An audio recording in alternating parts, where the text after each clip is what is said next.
Kalau memang kamu serius, aku mau kok nikah sama kamu. Beneran kamu mau? Kamu mau? Bener. Ah, iya. Iya. Iya, mau saya. Kamu udah lapar? Sampai ketika ketulusan cinta mereka dihadang oleh ujian pertama. Ketika seorang sahabat Dewi bernama Fitri yang tiba-tiba hadir untuk menguji teguhnya hati Dewi. Dewi? Ya Ampun, apa kabar kamu? baik. Kabar kamu gimana? Baik dong. Kamu lagi sibuk apa sekarang? Biasa, sibuk cari uang. By the way, tadi laki-laki itu si Yuda ya? Ya waktu itu kamu pernah cerita ke aku. Kamu beneran jadian sama dia? Iya, itu Yuda. Aku mau serius sama dia. Lagian dia juga orangnya baik kok. Kamu serius? Kamu gak mau mikir dulu gitu mau menikah sama dia? Aku pikir dia orangnya baik dan aku udah ngerasa cocok sama dia. Dew, dengerin aku ya. Aku bicara ini. Tanpa basa-basi, Fitri berusaha mempengaruhi Dewi. Ucapannya begitu merasuki pikiran Dewi, sehingga Dewi pun mempertanyakan isi hati, juga keputusannya sekali lagi. Si perempuan bimbang di persimpangan. Tapi menurut aku dia tuh orangnya baik tau. Lagian dia sayang banget sama aku. Udah deh, Dew, dengerin aku. Di luar sana tuh masih banyak cowok yang lebih baik, yang lebih mapan. Celakanya, tidak mendengar percakapan mereka. Sayang, makanan udah tiba. Ayo kita makan. Hey, kenapa sayang? Aduh, sorry banget nih Dew, kayaknya aku buru-buru deh mau pergi dulu ya. Nanti kita tinggal kontek-kontekan aja. Kamu nggak makan bareng kita? Aduh, gimana sama papa aku nungguin, nggak enak, aku makan di rumah aja ya. Yaudah, Ya sampai udah. ketemu lagi, dadah. Udah, hati-hati ya. Tak mau merusak suasana, Yuda memilih untuk tidak membesar-besarkan segala yang didengarnya. Ayo kita makan.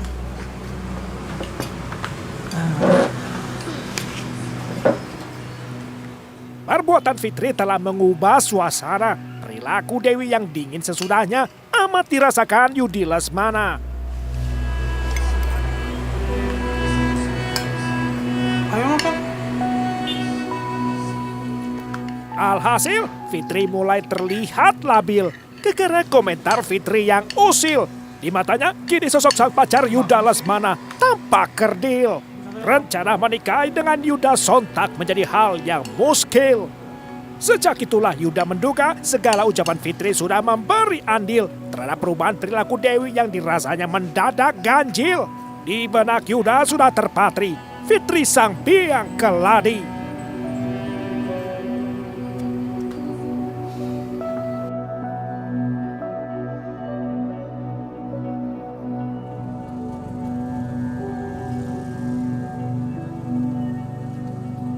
Sejak itu pula, Yuda kian merasa cintanya bertepuk sebelah tangan belaka. Lantaran Dewi terus menjaga jarak, sehingga hubungan apalagi komunikasi mereka meretak. Namun Yuda tak mau menyerah begitu saja. Ia tetap gigih memperjuangkan cintanya. Tanda-tanda akhirnya hubungan asmara sudah di depan mata. Yuda tahu ia harus bertindak segera atau kehilangan Dewi untuk selamanya.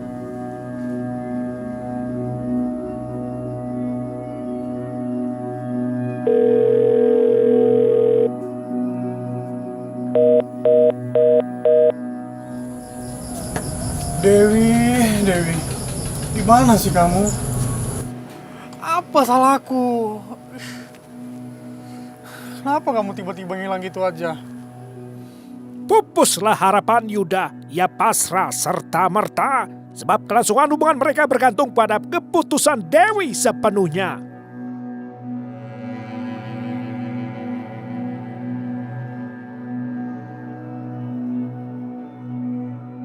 Hingga akhirnya Dewi mengajak bicara Yuda Lesmana lewat pertemuan di tempat biasa. Yuda berusaha keras untuk mencairkan suasana, namun tampaknya sia-sia. Aku tuh senang banget kita bisa ketemu. Aku kangen banget sama kamu. Apaan sih? Ada apa? Kenapa sih kamu? Maaf ya Bang Yuda. Dengar ya, Jangan sayang, jangan. dengerin aku dulu bang. Abang tahu kan kalau kita berbeda? Abang tahu itu. Masalahnya, orang tua aku tuh nggak setuju sama hubungan kita. Apa? Nggak setuju? Orang tua kamu? Nggak mungkin. Aku nggak percaya, nggak mungkin. Kamu jujur kamu, Dewi. Itu karena Fitri kan, sahabat kamu itu. Apa? Fitri? Bukan Fitri bang. Semua ini karena keputusan aku sendiri, bukan karena Fitri. Jadi abang berpikirlah yang dewasa. Apa? Kamu bilang aku nggak dewasa? Lalu kamu itu apa? Ha? Dengan gitu ya kamu percaya omongan si Fitri?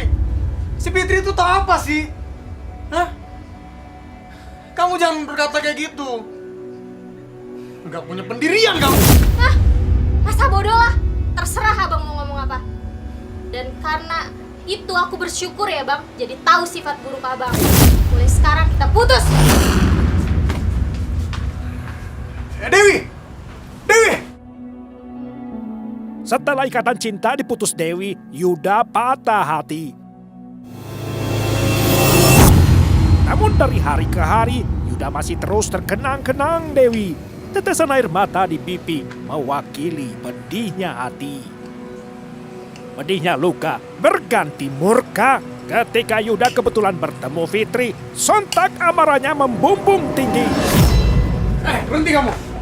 Mau kemana kamu? Ha? Di mana Dewi? Mau apa kamu? Udah diputusin, masih aja nanyanya. Nggak tahu diri banget sih. Punya kaca nggak di rumah? Ngaca dulu. Sadar dong, kamu siapa, dia siapa. Kurang ajar mulut kamu itu yang ngomong terus. Hah? Mau aku ajar kamu? Dasar sakit jiwa, minggir.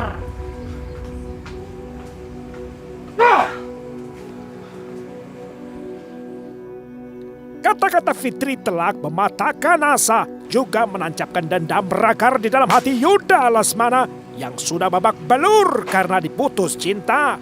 Penderitaan Yuda mencapai titik nadirnya. Yuda Lesmana tak ada lagi pilihan. Ia memutuskan kembali ke kampung halaman ke kota Medan. Sebelum kembali bekerja di perantauan, Yuda harus menata ulang kehidupan. Misi, Bu, Pak, beli gas. Iya, tunggu sebentar.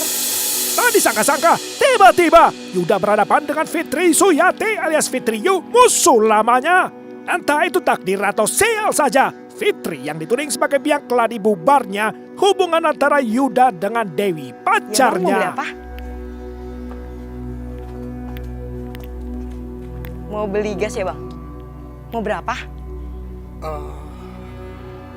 Oh pasti mau belinya satu kan? Yaudah sini, saya bantu. Yuda diam membeku, lidahnya keluh, seolah tak percaya akhirnya bertemu lagi dengan Fitri Yu. Adapun Fitri sebaliknya, ternyata sama sekali sudah tidak mengenali Yuda. Terbawa ya. Kasih. Cici lupa ya?